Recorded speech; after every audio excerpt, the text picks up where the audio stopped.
What's your number one tip for when it's blowing 15? Crank down all the controls. All right, tighten that up. All right, thanks a lot, Amanda Callahan. Bye. But I see a lot of people they don't have enough Vang on and they don't have enough cutting on. You talked about cranking down the Vang. That's from the gooseneck to the deck. How low can you go? Get my gooseneck.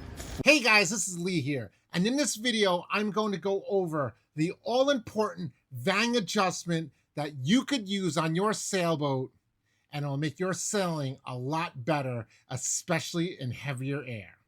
To approach the windward mark here, I'm going to reach over and undo my alpha a little bit, get some belly in there.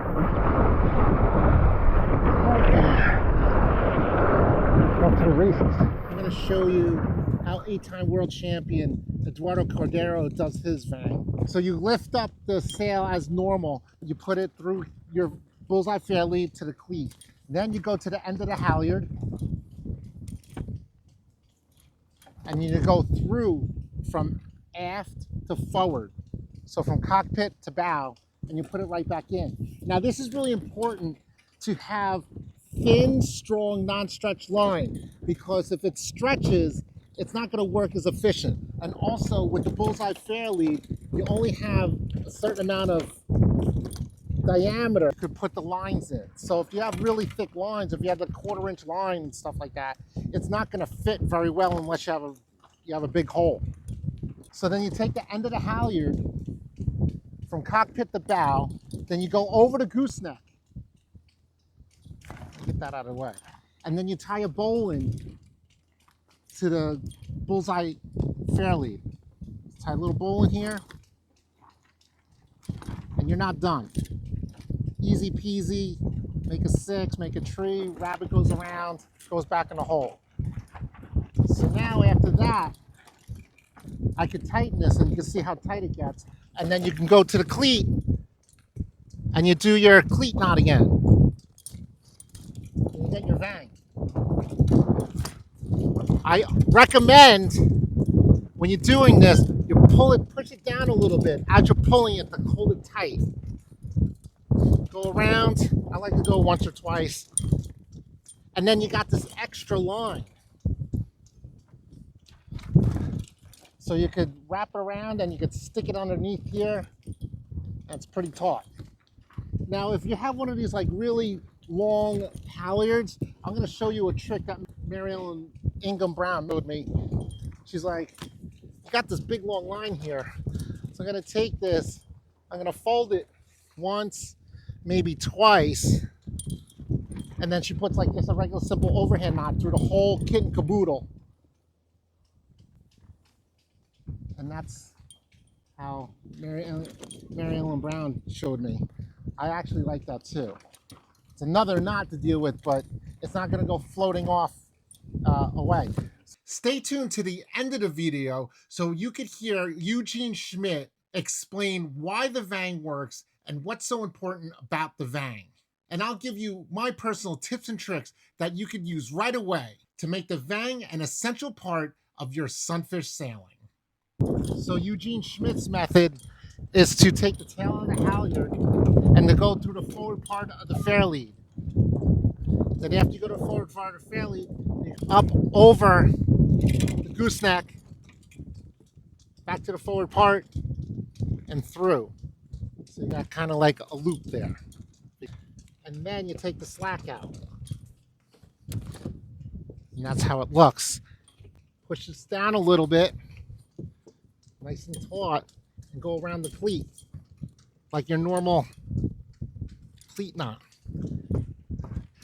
This is actually pretty easy to adjust because if you just undo it here and then in between races, it will get loose. So sometimes you have to make adjustments. So you could adjust it, you can go really stronger. Now to get it really tight, sometimes you push the boom down and you get it really tight. Put your cleat knot in there. So when the main sheet is eased and the boom goes out, this does not lift up. You do not want the boom to be lifting up when you're bearing off because that's inefficient. It's not fast. And then also when you're sailing upwind, if the gooseneck is flopping around, it's also not efficient. It's much better to have a lot of Vang than too little Vang, especially when the wind is up. When the wind is light, you don't need too much Vang, but you still need it snug. Some people think, oh, you don't need Vang. You need it snug. So to undo this, you undo the cleat knot, and that's it. So that is how you set up two different Vangs. One is Eugene Schmitz and one's Eduardo Cordero. There's other ways to do it. If you just do one of these two, that's all you need. How tight do you make this Vang? That's a good question. I'll show you what I have done. If you like this content, please don't forget to smash that like button. I really appreciate it. Okay, so there's a couple of things they have to know about doing this Vang. One is, how high do you want your boom and where do I tie the halyard? The bottom line is, you always want your boom where you're comfortable sailing with. So at the end point, if you want your boom to be 5 or 6 inches off the deck over here, and then that gives you like 2 or 3 inches over on the front, you have to compensate on the downward portion of the Vang. So what I'm saying is, if you're going to super Vang it and push it down, this whole thing might come down and you might not be able to get underneath your boom. So you're going to have to adjust your halyard height a little bit lower to get it up. Right now, this is at an ideal height for racing, but when I trim in, that's pretty low. So for someone like me who is about 6 feet tall, it's a challenge to get underneath, but you got to kind of compensate and do it now. And you got to get yourself underneath the boom. There's my 3-to-1. It's actually a 3-to-1, I've been told. Okay, so now how tight should you have your Vang? It's a good question.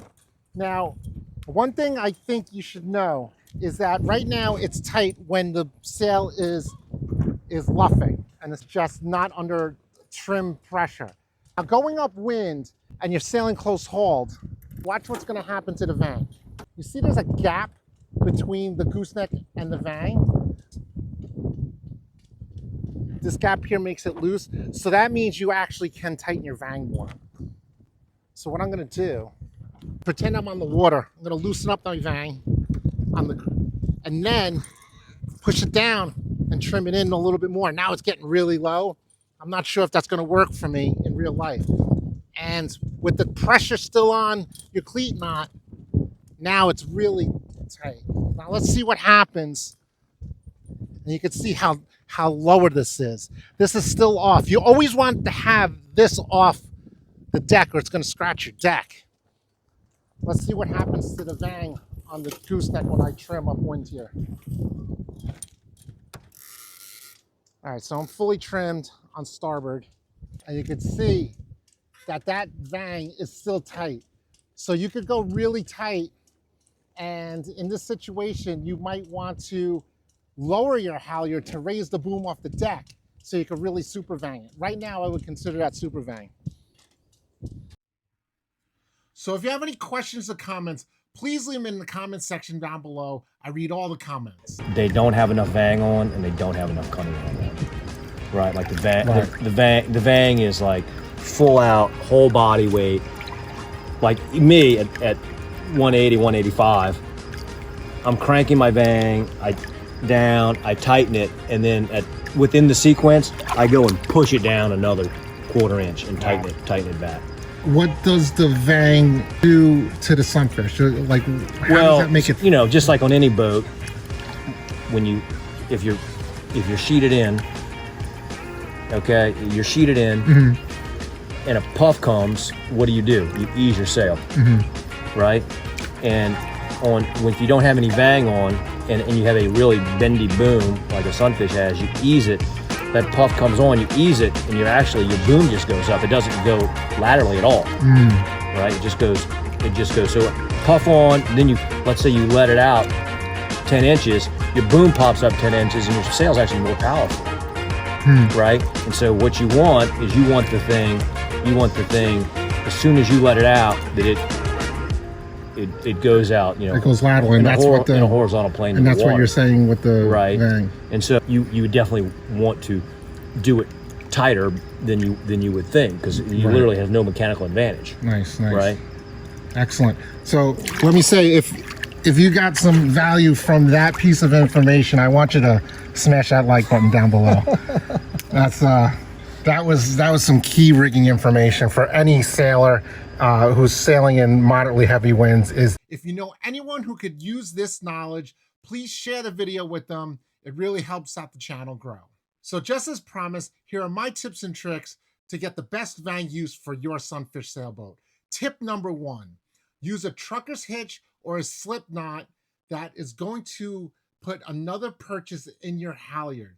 It helps the upper spar stay snug to the mast. Tip number 2, when you're resting or in between races, check your Vang tension and to make sure it is still snug. A lot of times when you sail around and the boom is going in and out, the Vang does loosen up, whether it be from the line stretching or just the knot stretching. So check out the Vang tension often.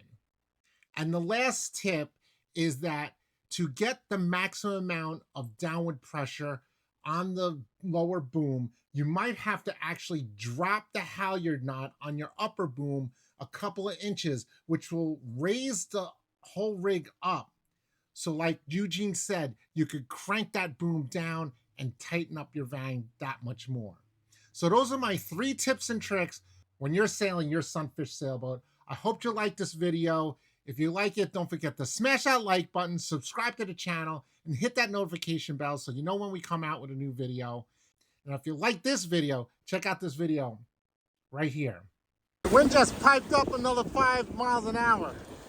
I don't know how long I'm going to stay out here for. It's windy. I got my mini gins in there. Super Vang. So I'm actually set up for a heavy air.